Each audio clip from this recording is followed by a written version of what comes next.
Popcorn World.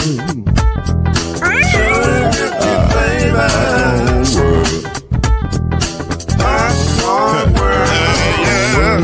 Yeah.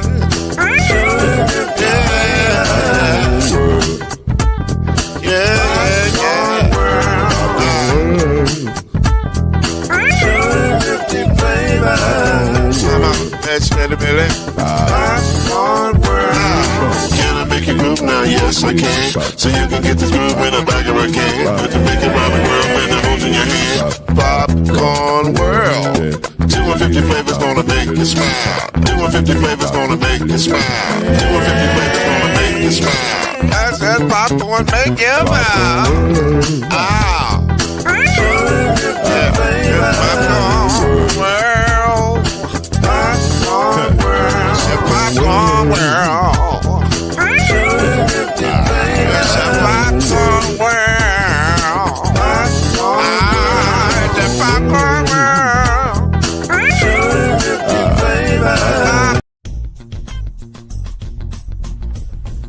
You're now listening to the Brothers of the Five. At shooting guard, it's your boy, Killer Cam. At small forward, it's Reggie Love. At point guard, C Major. At power forward, I'll be. And at center, Mr. Noise, Lloyd Spence. And now, the Brothers of the Five. Add one more plus me and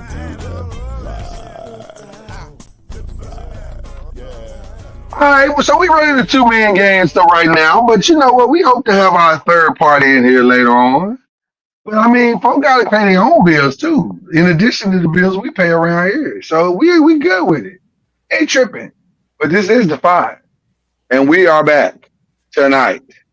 That's C Major over there, right there. It's your boy, Mr. Noise, right here. We here to give you what you need as we proceed. I can't do that. I just heard it, and I can't do that. I just heard it. I ain't heard it before, Chad. What's going on? And I can't do it. I can't do it. I can't do it. Just leave that one alone. Yeah, prayers up though. Prayers up though. To you know, because listen. I feel you on that denial, bro. I feel you. If you go in denial, that's how you do it. But until the denial is, until you right the ship, I'm here with you. I'm here with you. I'm praying for you. That's where I'm here. I'm doing this. Yeah. Sticky situation. Sticky situation. But this is a sports show, so we're gonna get into some sports. We got a lot to talk about, bro. I really want to start. Let's start with the breaking news. You know what? Let's do that first. Before we jumped on tonight, there was some breaking news. And the breaking news is no surprise to anybody. I mean, we felt like it was going to go this way, and it did. But I am disappointed, and we'll talk about that in a second. The Heisman finalists have been decided. The people that's going to get a chance to sit in New York this weekend, Dylan Gabriel, from Oregon, Cam Ward from Miami, Ashton Genty from Boise State, and the front runner, Travis Hunter from Colorado. A noticeable name that is missing from this list is his teammate, and the offensive reason why Travis Hunter is going to be invited, and probably the first quarterback taken in the draft. One Shedeur Sanders. So I turn it over to you, my brother, my little bro, Chad Major.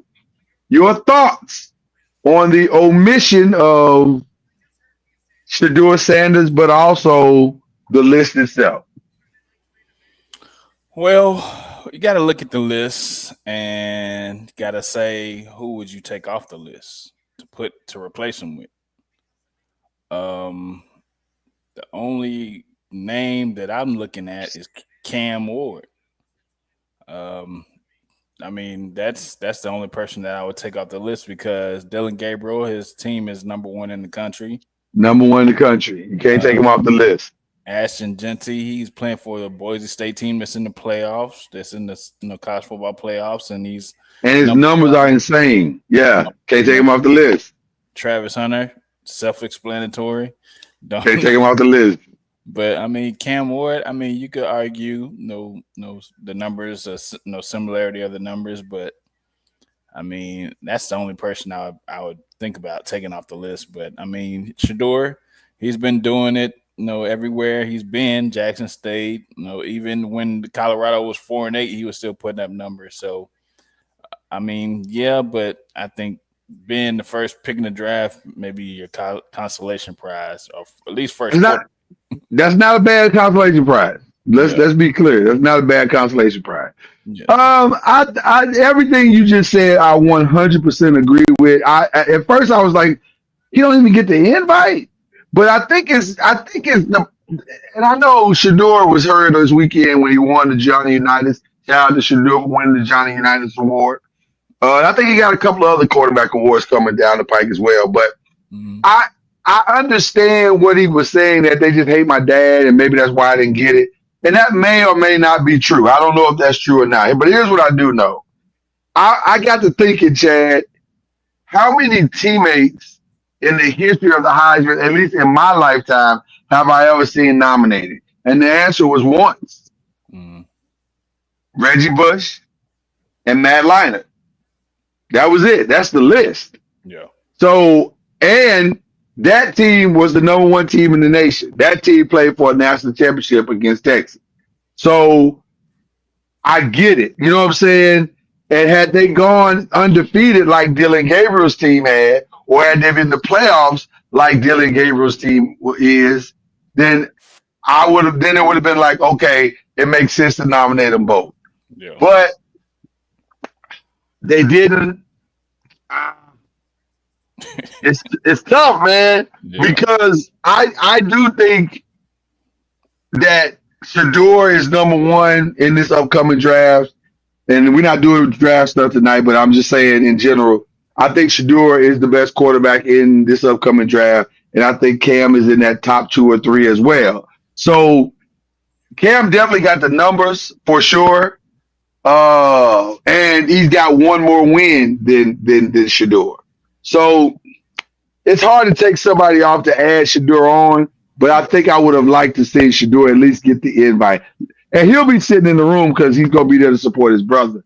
But it would have been nice to see him get the invite, is all I'm saying. So should they do top 5 instead of top 4? Well, it varies every year. It's a counting thing. It's like it's a voting thing. And the votes got to be there. And I think there's a minimum amount of votes that you have to get in order to get the invite. So that would be honest with you, I don't think it's a top 5. I think it's a top 4. I think it's a top 2. I don't know how anybody else honestly could be considered. With all due respect to Cam, with all due respect to Dylan Gabriel, when you look at Oregon, and I watched Oregon play this weekend, I didn't see anything that Dylan Gabriel did that was so dynamic that I thought he was a clear-cut Heisman Trophy candidate. And I'm not trying to hate on the young man, but I'm just saying, as a draft analyst and a journalist, where would I draft Dylan Gabriel at? Is he a first-round pick? Nah. That's what I'm saying. I don't think I would take the kid from Ole Miss before I took Jackson. Is it Hart? I think his last name is Hart. But I would take him before I take Dylan Gabriel. So just because a kid has a great performance on a team doesn't make him a great pick in the draft, in my humble opinion. Yeah. So I understand what Dylan Gabriel is. I appreciate him for what he is. And congratulations to him to getting the invite. That's awesome. But Shador is what is a target for me. So, that's just what I'm saying. So that's the breaking news. That, as they say, is what it is. We'll go from there. And we'll come back to college sports here in just a minute, but we're gonna start with question number one because we always start with question number one. The NFC, the football is done for the most part. I mean, tonight's game is interesting. If we can divert for just a second, tonight's game is interesting in this respect. One of these teams' season is going to end tonight, officially. Yeah. Is it going to be the Bengals, who offensively have played fantastic, but their team as a whole sucks? Or the Cowboys, whose team has just tanked away his season for a myriad of reasons. But they've won the last two. Yeah. So, yeah. Is it really tanking at this point? If you actually winning? Well, they tanked it in the sense of it hasn't gone well. So you're right. Tank is probably not the right word because they winning when they're supposed to losing. Yeah, they didn't purposely do this. It's just what has happened. Yeah, it's just what has happened. So tonight's an interesting game, but we haven't seen it yet. It's not being played yet. In fact, it's just about to start here in just a few minutes. So we have to go by the games we've seen, like we always do. So I turn to you, my little bro. What's your best, worst, and surprise? Let's start in the NFC. The NFC, I'm going my best. Really, a person that was my best is going to be. I think you're probably going where I'm going. Sam Darnold. Sam Darnold, bro. And let me selfishly jump in on this one point because it's relevant to this conversation. So Friday night, or Thursday night, it dawns on me I don't have a quarterback for this weekend. Both my quarterbacks are on bye. Their final bye. We got to recognize that. So I go out there into the free agency to see who's available because I got to find somebody to fill in for 1 week. Who's sitting out there staring in your face like this? Sam Darnold. Yeah. I said, okay, Sam's playing reasonably well all season long. He can get me through one game. Well, Sam didn't just get me through the game. Sam put up 5 touchdowns and 348 yards. Man. He won the game single-handedly for me. So shout out to Sam Darnold, selfishly. Go ahead with your bad self.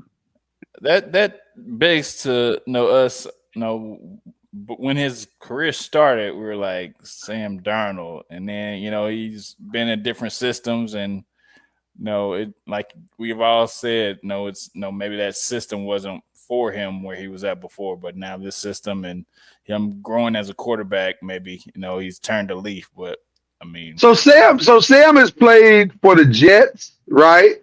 And who else? Is it just the Jets in San Francisco? Or has he played for San Francisco? He did play for Cisco. I think last year. Last year he played for San Francisco. Last year. Hold on, let me make sure. I think you're correct in saying that. Are those the only 2 teams he's played for? As far as I know, yeah, that I can remember. Yeah, because I know he was in there. We're gonna confirm it. We're gonna confirm it right now. But we're bringing this up for a reason, because here's a kid, and our good friend Reggie Love, a friend of the show and member of the Five, says all the time that systems make the player sometimes. Mm-hmm. And sometimes you got to put the player in the right system. And Sam Darnold might be the player because oh, wow. So Sam, that's what I thought. I thought it was one more. So Sam has played for the Panthers, the Jets, the 49ers, and now the Vikings. Oh, okay. So here's a guy who has been in 4 different systems now, and 2 of those teams gave up on him too soon, and they wouldn't put him in a situation where he could play his best football. He is now in a system where he is playing MVP level football, but they got a guy that they drafted very high on the bench. My question to you is, sir, what do you do with Sam Darnold? You keep Sam Darnold playing because, as we've seen, JJ McCarthy will benefit from watching the game, and then when he needs to get in the game, he'll know what to do because he's seen the scenarios. Yes, we've seen that. If you just put a quarterback in there, he will struggle, a la Bryce Young. But if you give him some time and let him see the game and not necessarily put him in there fast, it could benefit. Jordan Love did the same thing. He sat behind Aaron Rodgers, so I don't think it's a bad thing for JJ McCarthy sitting because look like Sam Darnold's holding it on, and Sam Darnold's not going to be the quarterback for 4 or 5 years. I think JJ McCarthy will get his shot in the next couple of years, but I think it's good since he's still recovering from injury. I think it's good for him to sit on the bench and get those mental reps at this point. Believe it or not, Sam is only 27. He's got a couple more years. So this is an interesting situation that the Vikings find themselves in because you might be able to get Sam on a very team-friendly contract. Maybe you do 2-3 years. You do it at 150 and buy yourself a couple of years to truly develop JJ McCarthy into what Jordan Love has become. Yeah, I agree with that. You know what I'm saying? So to your point, this is an interesting situation that the Vikings are going to have to figure out. But I it's a nice place to be because he's playing at a ridiculous level right now. Like Sam Darnold balled Sunday. Like he looks fantastic. Yeah, he looks fantastic. I was like, yo, thank you for having this performance on this week, sir. All right, who's your worst? My worst. It's gonna be the Falcons. Can't pay Kirk Cousins. You thought you was getting like 2018 Kirk Cousins, but you definitely getting 2024 Kirk Cousins and paying him. I think it was 180.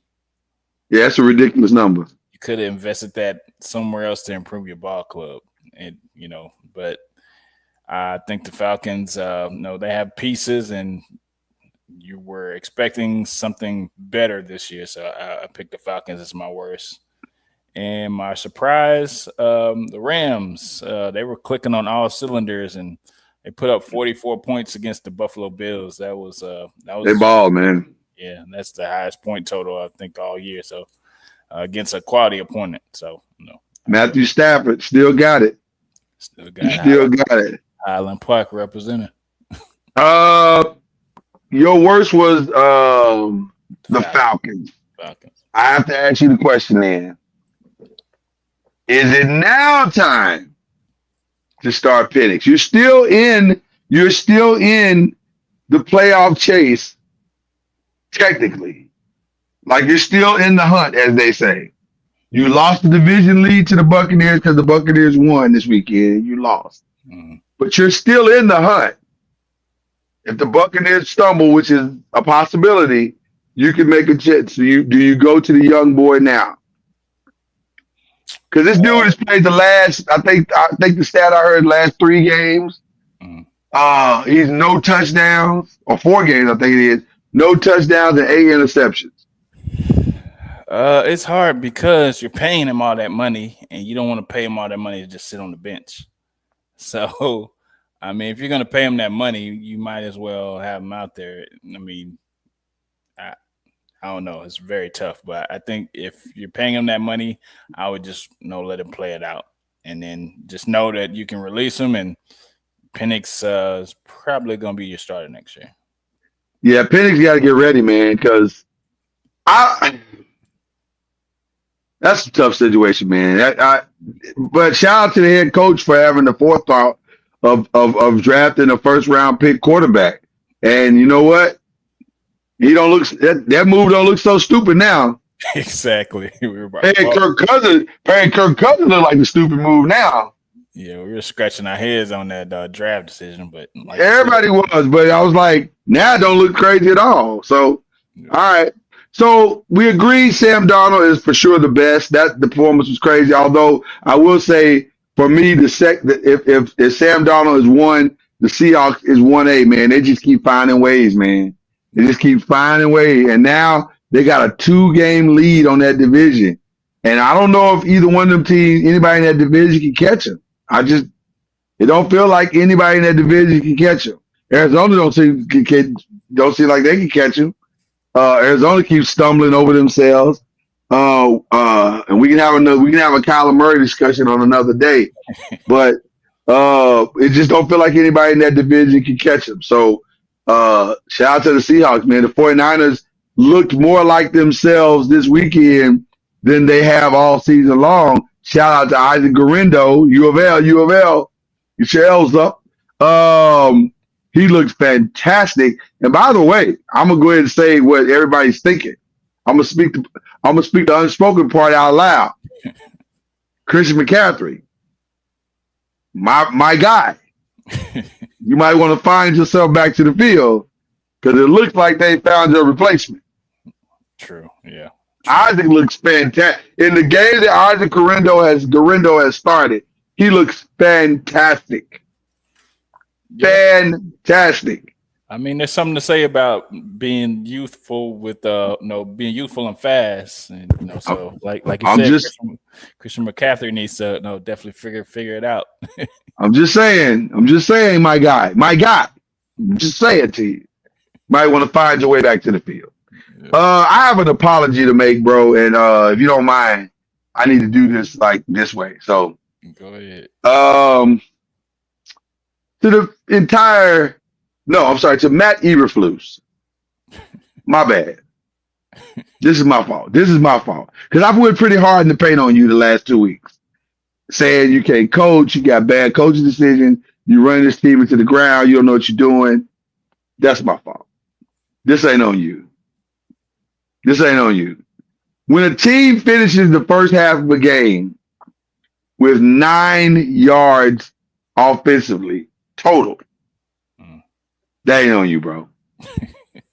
That's not you. Y'all drafted the wrong dude. That's terrible. Bruh, they look horrible.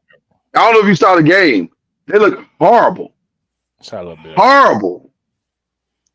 But horrible. We kind of questioned that Caleb Williams wasn't the guy anyway. We kind of already questioned. I said that, I was saying that when nobody was saying that in the country. I think it was me, Reggie Love, and Dan Orlovsky. We was the only ones saying Caleb ain't it. And you nod your head like, yeah, you might be right. Like, no, you said it eventually. You did say it. I gotta give you credit. Yeah, you was in there. So it was just us. Yeah. So I'm just saying. Listen. Do I think Caleb could be good? Yes, but I think there's some things that he does. He holds the ball, number one, way too long. So that's number one. He got to break that habit. Number two, he got to get into the room and truly study film. Like right now, I don't know what he's looking at. And it's obvious he's not looking at film the way, and maybe he's just not been taught what to look for. So, but it's obvious something is not connecting from the film room to the field because he's not playing well at all. Now, some people are going to try to say, well, his offensive line, I'm watching games and I'm telling you, they're not blocking consistently great because he's been sacked 50 times, which is insane to think that a man can be sacked 50 times. But there's also moments where he is truly holding the ball too long. So I'm not going to put down all 50 of those on him. I mean, on the offensive line. I think some of those belong to Caleb himself. So they are awful. The Bears, I don't know what people were saying, what people were seeing when they were saying, man, the Bears look sharp in the preseason. Well, everybody looks sharp in the preseason. Hell, we look sharp in the preseason. Yeah. And we about to get the number one pick in the draft. So I think what you were saying before and what we were saying system, I think the organization needs to hold some accountability, and you're picking the you're supposedly picking the best player, but you need to pick the person that fits your system. And I think he doesn't fit what they're trying to do. I don't think. I don't. But okay, you say that, but what are they trying to do, Chad? What exactly are they trying to do?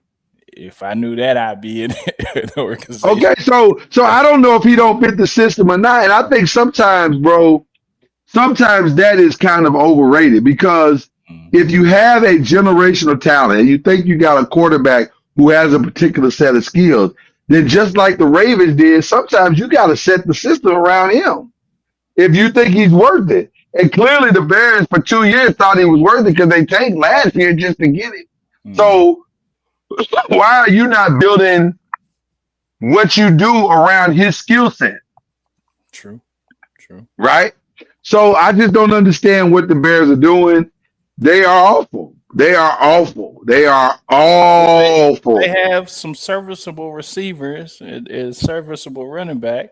Rome Odunze is for real. I like Rome. I like Keenan. I like Daryl Mooney. Daryl Mooney. I like your boy Jones. I like Aaron Jones. They got pieces. They don't know how to use any of their pieces. They're up to and including Caleb Williams. They don't know how to use any of their pieces. And so if you don't know how to move your pieces around the chessboard, then you don't know how to play chess. And it's clearly they don't know how to play chess. So to be fair, there'll be a different coach there next year. So, there'll be a whole different coach, a whole different system probably. So we'll see how it goes. But it was awful. But my surprise is also an individual. Listen, Dan Campbell is a thug. He's a gangster. Because what he did Thursday, that's gangster. That is gangster. 4th and 1, when it could cost you not only that game. Let me just be clear, because I need people to understand on every level what Dan Campbell risked last Thursday on that call. Lions lose that game. They're now in a tie with the Packers for both the division and now in a 3-way tie with the division and first place in the conference with the Eagles and the Packers. So that one play could cost you, dare I say, the damn season. Yeah. Like, that wasn't a small call. That wasn't a small 4th and 1. To go for it in that moment. And it was a long one. It wasn't like inches one. It was like, all you got to do is kick the field goal and hold on tight. Your defense has played decently. Kick the field goal and let's see what happens. But no, Dan's like, no, if I don't let you back on the field, we win the game. Shout out to Dan Campbell, brother. That was a gutsy ass call. Yeah. And that coach though. That's what your decision making that you want. You want to know big. Is that the decision making? Is that what you want, Chad? Yeah, confidence in your players and get it done. Yeah. You're showing confidence. That's a lot of confidence, brother. I'm saying that's I ain't gonna hold you. That's a lot of confidence he showed. But you know what that does? It builds on confidence for the next moment. And they know that, hey, he trusts us. Let's go get it. So he definitely trusts them. I don't have a problem with it. I thought it was good. Yeah, he definitely trusts them. That was impressive. I gotta listen. It's a great plan when it worked. Exactly. It's a great now. Had that not worked, we'd have lit his ass up today. And they'd lit him up all week long. Because he could have cost the Lions the entire season. Yeah. Because you lose. Listen, if you're back on the road in the playoffs, if you're the Lions, that ain't the move you want. You don't want to be on the road playing wild card games and crazy stuff like that. But they listen. Shout out to him. He pulled it off. So that's my best, worst, and surprise in the NFC. Let me start out the AFC with this. I'm petty sometimes. Okay. So I'm just letting the people know. And I think if you've been watching this show over the last couple of years, you know I can be petty sometimes. And I have no better moment to be petty than what I'm about to say right now. The best thing that happened out of this past weekend was watching the Jets be officially eliminated from playoff contention after having a lead in the game. They were winning that game. They had the game basically in hand, and they let the Dolphins come all the way back and win that game.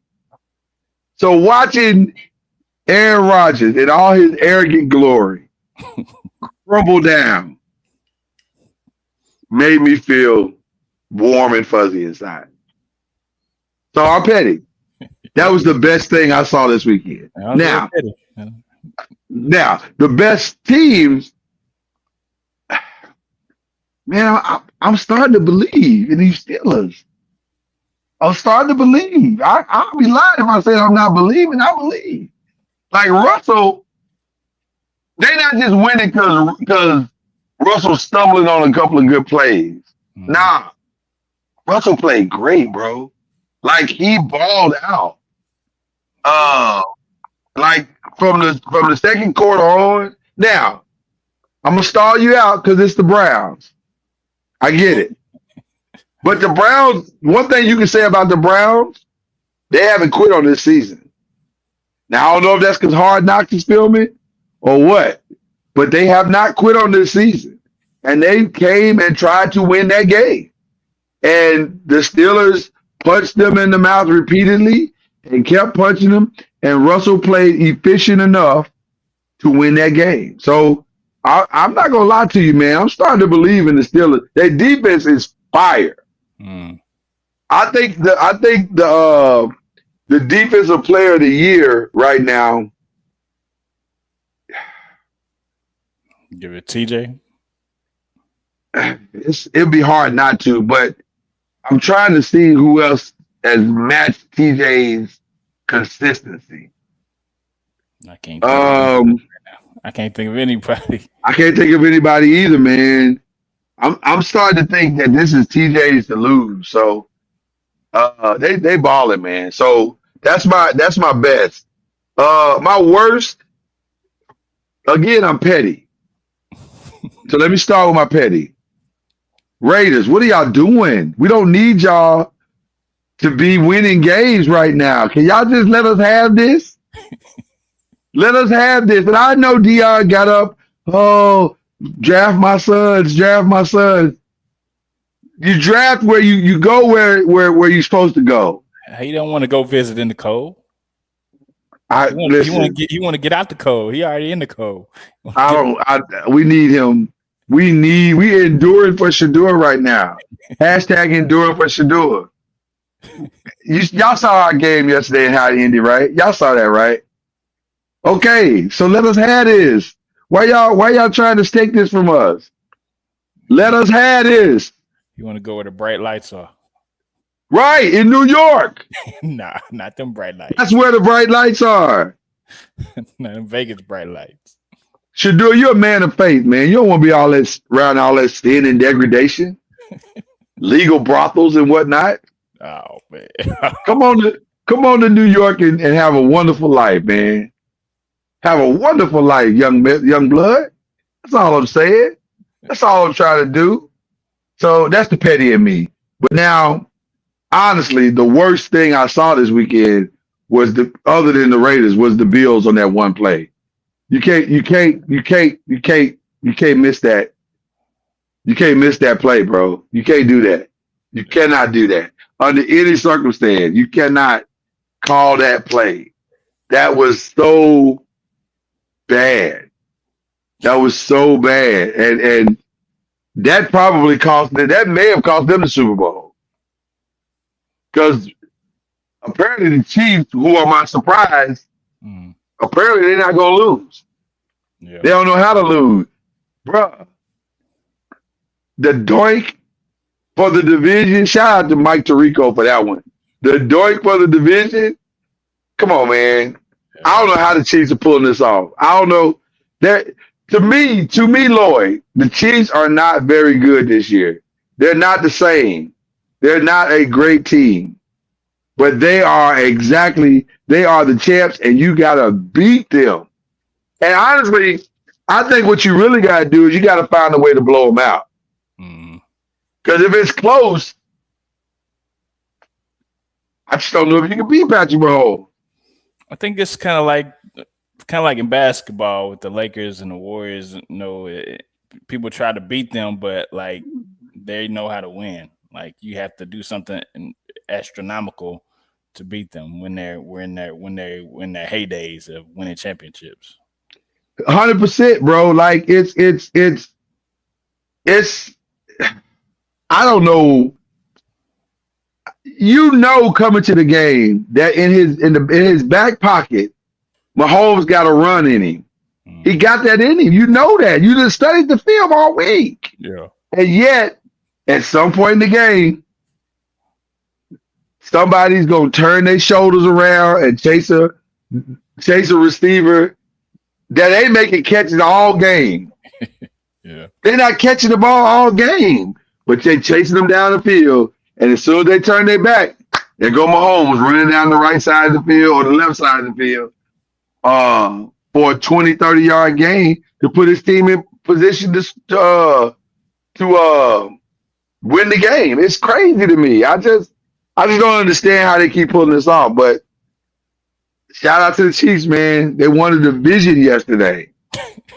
And they ain't played a great game all season. They have not played – Chad, they have not played a great game all season, and they're the division champs. Well, and all roads to the Super Bowl lead through Kansas City. Oh, being undefeated for half the season helps. It helped.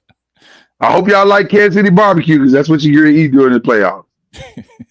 Just saying. All right. That's what I got in the AFC. What you doing, bro? My AFC, I'm going to go again for the individual. The best, Joshua Allen. He scored 3 touchdowns passing, 3 touchdowns running. Is he the MVP? He is today. Yeah, I today. Think, he was MVP, but you still got Patrick Mahomes creeping down your neck. So I don't think Pat gonna get it this year. He ain't done nothing to win it, other than winning the games. I mean, but the numbers ain't there. The numbers ain't there. But you're still surviving, and your numbers aren't there, and you're still 11-1, or no. That's true. It'll be close, but no. It depends on what they're going by. If they're going by solid numbers, then yes, Josh Allen should get that. But I mean, you can never count out Patrick Mahomes. My worst, I gave it to 2 individuals because they played in the same game, and the total of the game's points was 16 points. I'm giving it to Mac Jones and Will Levis. And yo, man. The 2 teams are in the Travis Hunter Bowl, I think. Yo, man. I don't know what the Titans saw in the pre-game. I think the Titans saw I saw Will Levis walk out on the combine field in his shorts and T-shirt and was like, they just fell instantly in love, like we did with Daniel Jones, like Dave Gettleman did with Daniel Jones. He saw this big, tall white guy, muscular looking, and was like, oh, he must be. He's got to be. And Will, listen, in shorts and a T-shirt, Will can throw the ball 50, 60, 70 yards. Absolutely. He got an arm. Yeah. It's just not accurate. And those guys are like prototypical quarterback looking dudes. So that's if you're in 1981. Yes, that is true. If you're in 1981, they are prototypical. 1974, yes, they are prototypical quarterbacks. But come on, man. If you watch Will Levis play in college, which I did, he's awful. He's awful. No disrespect. I'm not trying to disrespect, but bruh, you're an average to below average quarterback at best. I'm sorry, but it's just the truth. It's just the truth. He's not a starting quarterback in the NFL. He's NFL in the sense that he can make a great career backup, but no, not your starter. No. He is a starter if somebody gets hurt. If somebody gets hurt, absolutely. Yeah. Absolutely. But he's a career backup. But yeah, no. That's a great worst because that game was awful to watch. It was awful. And the fact that then Jaguars, what are you doing? I think we have a drop for that, don't we? Don't we have a drop for that? I thought we used to have a drop for that. Yeah, I'm sure. I have it. I got to pull it up from another place. While you're doing that, I'll give my surprise. Well, I ain't gonna play it, but what are you doing? Is what I'm asking. My Go ahead. surprise is the Dolphins making the Jets look serviceable until the end of the game. Like, what are y'all doing? Like, Because y'all need this game. don't make the Jets look like they're actually playing for real. So, Yeah, don't be giving Aaron Rodgers confidence. yeah. So I want y'all to stick a fork in there. Now, here's the question, and that's a great surprise, by the way. Here's a question to you. Now, what do you do with Aaron Rodgers the rest of the season? Well, you're out of it, so let him play out the season and release him. You want to see him play out the season? Okay. I mean, you're paying him, so might as well. Well, you're paying everybody on the team. People use that all the time. You paying them. You're paying everybody on the team, but don't you want to see if you already got the quarterback on the roster? Who's the backup? The backup to Aaron Rodgers right now, I believe, is Tyrod Taylor, followed by who else is there? Oh, they don't have another quarterback on the roster. Wow, it's just the two of them. Might as well just let Aaron rock out and then find your quarterback in the draft. If you're the Jets, do you go get a quarterback in this draft, or do you wait till next year and take somebody from next year's draft? Well, next year. Well, first of all, you got to hire a GM and a coach. Yeah. So that's where you start. Yeah. Who's your head coach? Who's your GM? I don't know any quarterbacks that's going to be coming out next year because Archie's going to be still there and yours is coming out this year. So I don't know what your quality quarterback. Probably you just let Tyrod start 1 year and then just and use him as a bridge. Yeah, I think. Yeah, I can see that. But you don't run it back with Aaron. Not at all. I don't think you do either. I agree with you. Okay. We got some other news that we didn't expect to be talking about, but I think it's relevant as he's on the Manicast right now. Bill Belichick has interviewed twice with the University of North Carolina for their head coaching job. Chad, do you believe Bill Belichick is about to go be the head coach of the North Carolina Tar Heels? Am I believing the ACC going to be talking about Bill Belichick and the Tar Heels next year? I don't know why you would if you feel like – I mean, you must feel like that he's not going to get another shot in the NFL if you're pushing for the coaching job so hard. I mean, I would – wait for NFL opening. I mean, you Bill Belichick, you've done everything that you need to do in the NFL, and there's one league left to do. One without Tom Brady. Well, two things then, if you want to say it that way. What would be the first? He's 14 games away from breaking Don Shula's record of winningest coach of all time. Okay. So why wouldn't you want to come back and get that if you're Bill? So I'm wondering, is this real? That's the question I had. I don't know if this is real. It feels like this might be leveraging to make an NFL team make them see he's interested. I'm willing to humble myself and coach anywhere. But I'm shocked by this. I'm gonna be honest with you. I am shocked by this whole development because I'm just like, really, North Carolina? Because there's nothing about North Carolina. Yeah. With all due respect to the squad, I watched them play all season. I'm like, I don't know. It blows my mind. If I'm being honest, it blows my mind. Especially since Ohio State might be open. I mean, it's a good chance. It's definitely a good chance. Strong possibility Ohio State might be open after this. Like, let's be clear. Maybe And it's a before, maybe it's a bluff. Maybe it's a bluff. I feel like it might be a bluff, bro. I don't know, but we gonna see what happens with this. This is interesting. This is an interesting. I should have put this as a developing story because it is a developing story. We'll see what's gonna happen with it. But we also have another developing story that was interesting today, and I didn't have a chance to tell you about this. You may or may not have seen this, Mm. but Ben Johnson, who is currently the offensive coordinator for the Lions, but he is the hottest coaching commodity right now on the planet as far as the NFL is concerned. Mm. He said his head coaching requirements is, and I quote, an organizational alignment and willingness to fix the mistakes. What does that mean? Everybody got to be on the same page, Okay. and we got to go back and fix everything that's broken. So you know where he's not gonna go. There's two places that I think he's talking about when he says that. He's not gonna go to Dallas because they don't like to fix No, their no. He's not going to Dallas. That's out. That's they don't completely like, out. They don't like to fix their mistakes. To me, that sounds like he's saying to the Bears and the Giants, I'm willing to come to you if. Mm. You would want to listen at this point. Well, I'm conflicted. Again, I'm still conflicted because if getting Shador means getting rid of John Mara and Brian Daboll, I'm 100% on board. Okay. And if it means we can get Ben Johnson, I'm 100% on board.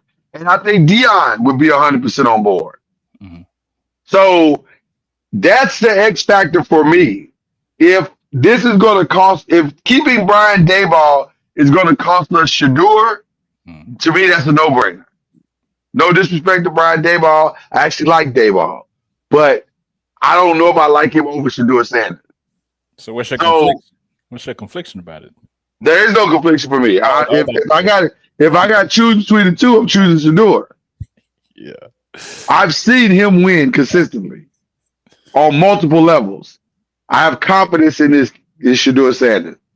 I don't have my complete confidence in Brian Daboll. So, and I'm not sure the team has confidence in Brian Daboll. So I'm willing, and I like the toughness that Ben Johnson and who's the DC over at I can see his face is clear as day. The DC for the Detroit Lions. Aaron Glenn. I like where Ben Johnson, Aaron Glenn, and Dan Campbell have shaped the Lions. And if we can shape the Giants back into what we used to be and get Shador Sanders, man, that's a win. So yep. I think he's talking to those two organizations. Because those two organizations are willing to make, I think John Mara at this point is willing to do whatever he's got to do to right the ship. Now, I can't say that about Woody over at the Jets. And we know damn sure he ain't talking about Jerry Jones. Nah, definitely. Yeah, definitely. right. So this is interesting. We're going to keep our eyes on both those stories, Bill Belichick and Ben Johnson. But let's go to question 2. I turn to you, my brother. CFP. It's done. Mm-hmm. Did they get it right? And while you're talking about did they get it right, let me pull it up. The bracket. I think they did get it right. I mean, you can't really leave. I mean, they put SMU in. I didn't think they should have been out, so you can't leave them off. Right. Boise State had one of the best running backs in the country, and they had a good season. Penn State was up there. I mean, I think they got it right because a lot of these teams, they won their conference games. The Alabama thing, I mean, I didn't feel right putting a 3-loss team in the playoffs. And people say, they beat so-and-so, but I think the committee kind of didn't go by who they won against. I think they went by who they lost against. And that was the factor. So I think that, looking at it, I think it was, pretty much, spot on what I would have said. 100% agree with everything you just said. I don't really have an issue with anything that they did in this selection. I feel like the right team were added. I feel like the right. Um, I didn't really have an issue with anything that was done. Period. Like I even felt like they got it right as it relates to the seating. I thought the seating was fine. I didn't have an issue with the seating. Um, a lot of times in this stuff, we for sure overreact, and we because I heard a lot of people say, "Oh man, the Ohio State got hosed because Oregon got hosed because they're the number one team in the nation, but they either got to play Oregon or they got to play Ohio State or they got to play Tennessee."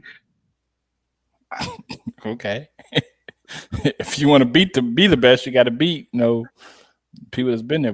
Well, and I don't even know if they're the best. Like you're talking about two of the most inconsistent teams in the country right now that are in the playoffs. Like of all the teams that are in the playoffs, wouldn't you agree with me that Ohio State and Tennessee have been probably two of the most inconsistent offenses and defenses? Yeah, so I think Oregon got a gift to play a team that they're familiar with in Ohio State and a team that has been wildly inconsistent in Tennessee. So I think it worked out for everybody. You don't want to play Georgia first. You don't want to play Texas. You don't want right.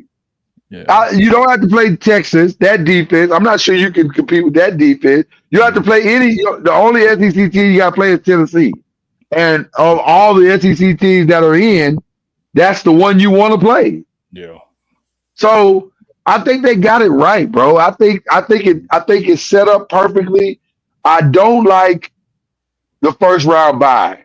Now that I see it in real time, I don't like it. I don't like that they're going to have basically a month off and the opportunity to get everybody they have on their team healthy so that by the time the first round teams get to play them, they're not playing them at full strength, but they're playing them at full strength. Like the bye teams are playing them at full strength. I think we need to go ahead and go to 16. I don't know why we're waiting on that. And then at 16, we just reseed and we go 1-16, and then everybody just got to play it on out. And that's just what it is. That's the only fair thing to do, in my opinion. But other than that, so you definitely giving them an advantage for that, yeah. It's a huge advantage. So, and you don't realize how big of an advantage it is until you really pay attention to what's really happening. And then you're going, my God, they got a whole month. Like the game, the Sugar Bowl, Fiesta Bowl, Rose Bowl, Peach Bowl ain't till January 1st. How is that fair? That's crazy. Like this literally next year. That's crazy. So that's crazy. So I don't like that part, but I think we're gonna like the 12-game playoff overall. But now I will say this, and then we'll go on. Chad, this has killed it for me for bowl games. What you mean? I do not care about any bowl game whatsoever. I kind of care. I kind of care about Colorado BYU a little bit, but not really. But not really though. So Pastor Corey, I heard today that, and for those who are watching this, Pastor Corey said he's the official pastor of Noise Media, by the way. Pastor Corey said Georgia's quarterback will be out for their game. Now, I heard that he's still getting an MRI on his elbow to see what the deal is. So I have not heard that they have officially ruled him out. Now, if I'm guessing, he's out. He's not playing. It's just throwing up. Yeah, it's on his throwing arm. Yeah, Yeah, he's out because yeah. he came back in the game and the arm was literally hanging on the side, like it was literally just hanging there. Yeah. So I can't imagine he's going to be back to anywhere near 100% in the next 3-4 weeks. Nah. So I'm with you, Pastor Court. I think he's out. So Notre Dame and IU may have gotten a gift because while that kid Stockton played well, he may have played well solely because A, there was no tape, and B, there was no preparation for him. Now that those two teams will have time to prepare for him, we'll see. Yeah, so I don't know. But we'll see. But Carson Beck, by the way, can we diverge for just a second? I feel so bad for Carson Beck. He should have left last year, bro. This year could not have gone worse for him. Yeah. I mean, he probably still get picked up even though he'll be injured. You know what I mean? He's probably still get What round though? Oh, he's not he's not first or second anymore. He might be third. No. I don't think he's third. I think Carson Beck, if he can't throw at a pro day or a combine, then he's gonna be third or fourth. But see, he may do great at a pro day at a combine, but everybody saw his tape this year. I think Carson Beck at best is a 4th or 5th round pick. It would not surprise me if he dropped that far. I mean, shoot time. I think coming back cost him millions of dollars. Millions of dollars.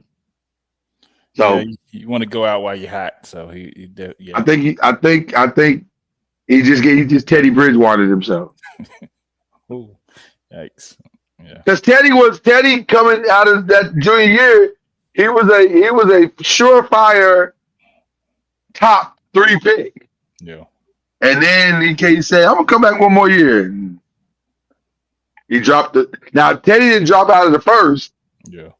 So that was good. But it cost him. Picked the wrong advisors to listen to. Yeah, it cost him big time. So I think Carson Beck cost himself big time. So all right. We got some other breaking news. And that starts as question 3. I'm just gonna read it, and you can take off from there, my brother.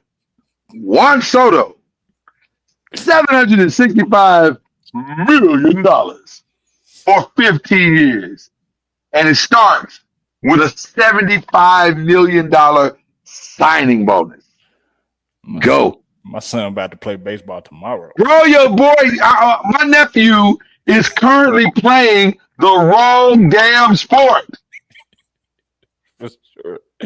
For sure. Oh my God. You need to sit him down. You need to write this on the nicest piece of paper that you can find. Write out these numbers and say, son, this could be you. And then just say, tomorrow, can we start our baseball training? Yeah, I'm about to get him a glove tomorrow. Goodness, great. 75 million? By the time 760. By the time we start playing, they're gonna be making $1 billion. And by the way, vis-a-vis, as they say in the French, the money is not deferred like Shohei Ohtani's. Yeah, that's crazy. That's crazy. Shout out to the Mets. Shout out to the Mets for stealing him from the Yankees. Yeah. And that is massive, bro. The money was, I heard the money was pretty similar. I heard he was offering 16 years for $760. But your Yankees, man. But the thing is, Lloyd, there was an incident with one of his parents at the Yankee Stadium with security, where his parents got moved from some section, and he was not feeling the Yankee security. Wow. So that made his decision a lot easier. Really? Yeah. Wow. Virtually, you know, it's the same. Because the money's basically the same. Matter of fact, I think the Yankees gave him an extra year, right? Yes. Wow. So he wasn't too in the details, bro. He wasn't too happy. It's in the details. And it was not the first time. It was like 2 or 3 incidents where his chef and somebody else, his driver, got moved or something. It's wow. And that's probably what it came down to. It came down to wow. Yeah.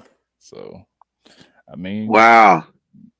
no, good luck for that brother. No, he don't have to move. Really, you just gotta he can stay where he's at, and it's really no changing in his life. That's of course you just got some security guard fired. Hey, it should have been because Well, let that's me ask you a question. Does Brian Cashman get fired? Is Brian Cashman still the GM of y'all GM? yes. Does he get fired? I mean, I don't You don't need Juan Soto, but it no. sure helps to have Juan Soto. I mean, shoot, we got to the World Series. Now you just have to figure it out and use that money that's just gonna pay him elsewhere. Now, I mean, for something that small that you probably could have helped smooth over. I mean, I don't know if that's a fireable offense, but I mean, it's Well, let me say this, Yankees. There's a guy in Anaheim that would love to get out of there. Well, Los Angeles technically, but we all know it's the Anaheim Angels. He would love to leave there. Mike Trout would love to get out of there and make and you may not even have to pay him $765 million. You might be able to get out of that deal $500. What is he currently making? I'm curious to know what. No, we ain't got to answer today, but we'll find out. I'd love to know what Mike Trout is currently making. That might be a trade you could swing because they're not going nowhere with him on the team. They've got so much money tied up on that team with him that they need to make a change. Yeah. So maybe they'd be open to doing some dealing. I'm just saying. That'll be. There are some viable Juan Soto replacements out there if you want to replace it. That's all I'm saying. That's really all I'm trying to say at this point. I think they need pitching more than anything. I think they need to beef up. Also true. So maybe you put that money somewhere else. So I don't know, but $765 million, bro. I'll go half with you on the mid. I'm just saying. Let's figure this out. I got mine in the garage right now. I just need to get him. Oh, okay, good. All right, we need to, man. Black men, y'all are putting y'all children in the wrong sport. Hey, goodness gracious! All right, the NBA Cup's quarterfinals start tomorrow, and they start with the Magic and the Bucks, followed by the Mavs and the Thunder, followed by the Hawks and the Knicks, and close it out with the Warriors and Rockets. When we get back together, it'll be over by the time we get back together, right? Because the finals is this weekend, right? Semis, and yeah. So when we return on next Monday, who will have won the NBA Cup? Well, I'm kind of conflicted. In the East, who you got? Let's do East, and then we'll do West. I'm conflicted. I would like to see the Magic versus the Knicks. You would like to see that. I would like to see that, and I think the Knicks would win. I would like to see the Mavs versus the Warriors because that's just storylines on storylines. But I don't know if I don't think I want the Warriors to win because you guys won the NBA Cup and y'all didn't get to the finals. So I don't know if that's a jinx thing. I don't know. Oh my God. Is that what you're doing? I don't know, man. We doing the jinx thing? Is that what we're doing? I mean, we supposed to destined to go to the finals because Kendrick Lamar dropped the album. So my God. So I don't want to mess that up. But if you are clinging to these ideologies, Lord have mercy. Lord help us all. If that's what you're clinging to. I think the Magic, young upcoming team. I think with the Bucks, having their ups and downs, I think they can steal a game. Let me say this: I probably would have gone Magic had it not been for Franz Wagner, one of the Wagner boys. He just had an injury. That was just reported today. I know. And I think he's going to be out a significant amount of time. So I wanted to give you that information Okay. before you make your final decision because I think they might be in trouble now. And it's Franz too, who has been killing it. Yeah. Franz has been playing at an all-star level. Mhm. And now I think that might be the death knell for them for a while. Like I feel like they might get blown out of that game tomorrow night Yikes. with the Bucks. So Crap. I don't know. I think you said you going Magic, or you said you going Bucks, Knicks. I said Magic You Knicks. said Magic, but I'll give you a chance to retract that. Okay, Bucks Knicks. Yeah, I was gonna say because that I just don't know. Yeah. The That's it. Magic have been playing fantastic all season long, Yeah. but Franz is one of the biggest reasons why he has picked up a lot of that slack. Uh, and I just don't know if they can recover Mhm. like that. So I'm gonna say I'm with you. I'm gonna say it's gonna be Bucks, Knicks, and out the East, I'm gonna give it to the Bucks. To come out. No, I'm sorry. I'm gonna give it to the Knicks to come out of the East. I'm agree with you on that. What about in the West? You going Mavs, Warriors, and you give it to obviously your Warriors. I don't want them to win, man. I told you. Oh, so you going Mavs? I'm going Mavs, man. Wow. Okay. Okay. I'll get a Mavs the in-season championship to sacrifice for us getting the real championship. Okay. All right. I'm gonna go the opposite. I'm going Warriors, Mavs, and Warriors get in. So we got a rematch. I'm sorry. We got Knicks Warriors in Vegas. And you know what? Give me Steph holding up another trophy. Give me Steph holding up another trophy. Hopefully, it's the Kobe Bryant one, or the one at the end, the Larry O'Brien. Oh my goodness, this guy. You that nervous? Man, I'm just y'all had it, y'all won it, and then y'all kind of bottomed out.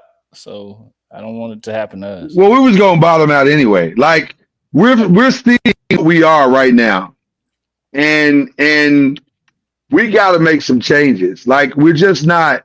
We don't have enough basketball IQ on this team to really make a serious run and compete. And until we fix that problem, we're kind of stuck. I feel the same way though about us though, because we still don't have a defined second scorer, and the trade deadline cannot come fast enough. And see, I hate waiting till the trade deadline because I feel like we need to go on and solve that problem and just get it over with. But we just don't have we don't have enough IQ on this team, and we got to make some changes. We got to get bigger, so AD don't have to feel like he's killing himself out there. And we just got to get these guys some help, man. Yeah. Got him and LeBron some help. So you definitely don't want AD to wear down. Right. Exactly. Oh. All right, man. So how did we do last week? Games of the week. How did we do last week? Well, some did better than others. That's the line now, baby. Yeah. Cam, he picked correctly all 5. Really? Yeah. So in his absence, he can't gloat. Shout out to Cam. No, I'm gonna give him a shout out though. That's what's up. Okay. Yeah, and no, you were 3 out of 5. 3 picks. 3 out of 5. I'm good for 60 at least. Yeah, Ron C. He was 3 out of 5. And okay. I think my Warriors pick had me 2 out of 5. So see, you picked with your heart. You got to pick with your head. Yeah, so you got to pick with your head sometimes. So all right. Going for the totals right now, Cam is 20 out of 25. I'm 17 out of 25. You're 13 out of 25. I'm 13.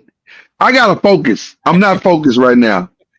Cause see, I put all my pick focus into Believe in the ACC, and I won that this year. So now I gotta put my focus back on the 5. So I'm about to refocus, starting with this week's games. Okay. So the 5 games of the week this week are Rams 49ers. We got some good games this week. Rams 49ers. Who you got in that one? That's gonna be a good one. That's the Thursday night game. Thursday night. That's a big game because Seattle has a stranglehold on it right now. I think they got a 1 or 2 game lead, but it's open for somebody to get them if the Seattle stumbles. And I'm just wondering, if the Rams, because the Rams are playing some good football right now. And Puka was outstanding yesterday. My God, he was incredible. Yeah. So I'm wondering if they can in these last 4 games, can they find the magic one more time and make a little run? That's what I'm thinking, because like you said, they played great, and But the 49ers were great yesterday.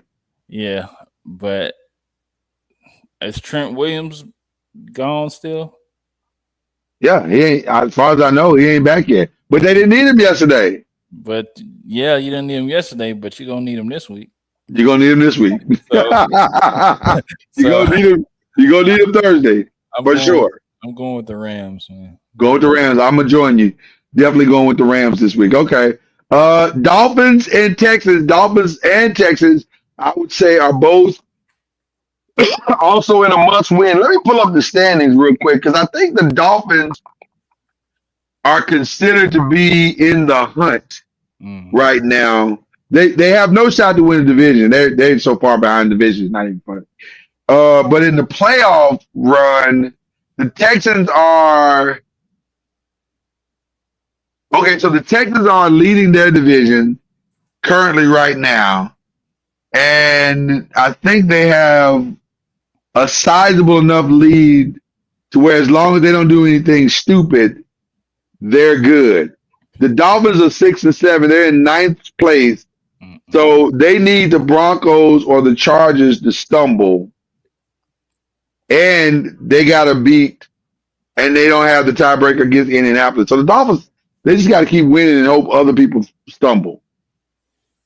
The Dolphins to have any shot. Almost lost to the Jets, so I'm going to Texans. You're going to Texans. I think I'm going to join you on that one as well. Plus, it's at home. Yeah. I think I'm going that one as well. Okay. Big game here. Man. Huge game. Maybe a Super Bowl preview. Cool. The Bills cannot lose another game. They are currently 2 games behind the Kansas City Chiefs for number 2, but they also are tied with the Steelers for number 2. So they cannot lose another game. This is a massive game. Now, also, the Lions cannot lose another game because, okay, so the Packers can't catch them. I misspoke earlier. The Packers cannot catch them, but the Philadelphia Eagles absolutely can. Yeah. And they will surrender first place to the Eagles if they lose this game. Now, having said that, I don't know if they can lose this game. I really like the Lions at home. Now, this will be the best offense they've seen all season. Yeah. And Josh Allen is playing dumb stupid right now. He's killing it. But I don't know if they can go into that crazy environment and win that game. That place is going to be insane this weekend. Yeah. Because everybody's going to say that's the Super Bowl preview. And if ever there was a time to punch a team in the mouth, it will be now for the Lions, because you might see this team in 5 weeks or 7 weeks, 8 weeks. So give me the Lions in a close one and in a must-win for both teams. Give me the Lions. I think Ben Johnson is going to get a job. but this game would cement him and his play calling immensely. So, 100%. and I think the Lions will win this game. I don't know what the score is going to be, but I think they'll pull it out. Okay. All right. So we both going Lions on that one. Fourth game. Another huge game. A lot of huge games this week. Steelers and Eagles. Ooh. Steelers currently sit at the top of the division. They've got a 2-game lead on the Ravens, and they have to play the Ravens again later. So they have a 2-game lead on the Ravens in the division. They need this game. And they're tied with the Buffalo Bills for top the division. They need this game. And the Eagles, let's just say, had we not given them Saquon Barkley, this would be a very different season. Yeah. Because the only thing they've gotten right this year is Saquon Barkley. Their passing game has not looked great. No. Jalen has just been okay. But the defense has played okay. So, but they struggled yesterday, and honestly, they should have lost that game. Had Xavier Legette caught that ball yesterday. Yeah. I think Saquon Barkley has secured Nick Sirianni's job, at least for now. Possibly. I mean, I don't know. There's a lot of weird tension in the Eagles locker room. And I don't understand why, but there's something not quite right with the Eagles. I can't put my finger on what it is. I don't know. It's weird. It's just a weird tension there. But there's no home field advantage in this game, by the way. True. The Pennsylvania game. True. And Steelers fans travel. They will be at this game. Yeah. I think I trust Russell Wilson more than I trust Jalen Hurts at this point. I trust TJ Watt more than I trust the entire Eagles defense. So I'm saying Steelers. Likewise. and I think George Pickens will be back. Give me the Steelers. Give me the Steelers. All right. And then the last game. Woo, again. Banger after banger this weekend. Packers, Seahawks. And by the way, when did they play that one? That one is that the late game? Let me see here. Packers Seahawks is yes, that is the late game. That's the Sunday night game in Seattle. The cold will not matter. Nope. The 12th man might, though. I'll just say this. Green Bay should win the game. But Seattle has found a way to win these games. They sit upon the top of their division at 8-5. They cannot afford for the Rams to catch them. They have to keep winning. Green Bay is probably going to make the playoffs. Probably. But Seattle has to keep winning. Give me Seattle in a close one. Give me Seattle in a close one. But I'm not confident in that. But I'm going Seattle in a close one. I'm going Green Bay. Okay. All right. Let's see how that works. Listen. I understand. I understand exactly what you're saying because that Green Bay travels well. Yeah. And they lost that game and any shot they had at the division. So now they're fighting to get a higher seeding. They have to win the game. Yeah. They have to win the game. Both of them are So, playing pretty good, so it's gonna be a fight for sure. yep, they are. This has been a phenomenal show, my little bro. I appreciate you, man, as So always. likewise. Uh, let's talk shout outs real quick. Who are you shouting out this week? Man, shouting out my old job crew, my GE crew. We commenced for one of our fellow comrades' funerals. My boy Allende, rest in peace, and Rest in peace. his family. It was a beautiful service, and just got to see a lot of people I haven't seen in years, and definitely it was like a little reunion. So definitely sorry I had to be under those circumstances, but it was good seeing everybody. Definitely shouting out you, Cam, Reggie in their absence. Definitely out. Definitely got to do that. And just sports in general, man. Love doing this and love talking about sports. And hopefully these Cowboys lose tonight so we can improve our draft order. So nah, they rolling, man. They're rolling right now. But yeah, they're rolling right now. It's a beautiful day. It also speaks to what I said. They shouldn't have gave Dak that money. So, but I digress. I mean, what's done is done. Shout out to Juan Soto. Shout out to Juan Soto. Give a shout out. Shout out to Juan Soto, man. You made the shout out to Juan Soto. Definitely. Get your money, man. Get your money, man. Okay. So the Golden Globe nominations went down today. And so shout out to the Golden Globe nomination.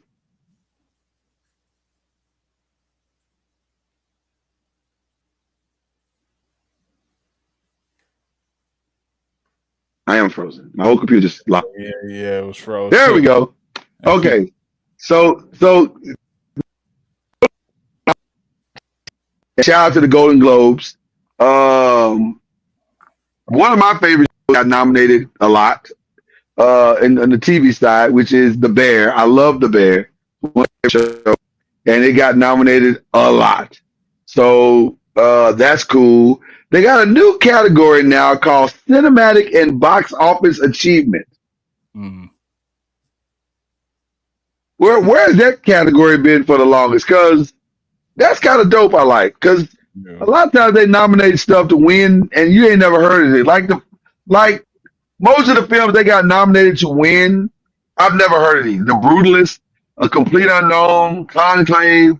I have heard of Dune, The Nickel Boys, and September 5th. I don't know what these shows. I don't know what these are. Never. So yeah.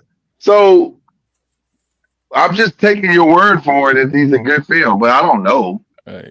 So anyway, so shout out to the ones I do know. So Alien Rom. On that note, I want to play We Listen and We Don't Judge. I haven't seen The Bear season 2 yet. I haven't seen. What you waiting? Okay, you're right. We don't judge. We listen and we don't. I mean, I want to. I ain't gonna lie. I want to, but I thought about what you said, and then I thought about your year, and I said, okay, you're right. I got it. I will though. I will. I know you're gonna catch it. By the way, real quick before we go, I know you've seen Rhythm and Flow, the finals. Were you happy? I haven't seen it yet. Oh, you haven't seen it? Okay. Did I say nothing more? I haven't seen it yet. We'll discuss Rhythm and Flow finals next week. Yes, sir. I cannot wait to hear what you think about the finals of Rhythm and Flow. Okay. But I want to give a shout out to, like I said, the Bear. I love The Bear. One of my favorite shows. Yeah, just want to give that shout out. So there you go. Apparently this show, this movie, Amelia Perez, is supposed to be really, really good. And so I'm curious to see what happened with that. Also, shout out to Donald Glover for Mr. and Mrs. Smith. He got nominated. Shout out to Abbott. Love Abbott. Yep. Love Abbott. Abbott got nominated as well. I'm always going to root for Abbott because that's my show. Abbott been killing it this season. Yes, sir. Absolutely killing. Shout out to Kathy Bates. I don't know if you ever seen the new Matlock show. Fantastic. It is fantastic. Phenomenal premise. Fantastic show. So I like seeing the shows that I root for get nominated. So there you go. Okay, so there you go. We're done there. Currently the game is I think 14-10. The Bengals. It's been ugly from what I can tell. Some ugly football, but that's what happens when you get two teams that are not defense that are not very good. This is what you get. So it's gonna be interesting to see how this unfolds. But here we are. Great show. Shout out to the rewatch game. Shout out to LinkedIn because we've been getting a lot of love on LinkedIn for some reason. Really? But shout out to but shout out to LinkedIn. Appreciate y'all, man. And we'll do it all again next week. This is my guy C Major. He produces this show and makes it good. And shout out to Reggie Love and of course Killer Cam. And we got some surprises hopefully coming up for y'all on in 2025. So be on the lookout for that. But until then, we out. Bye.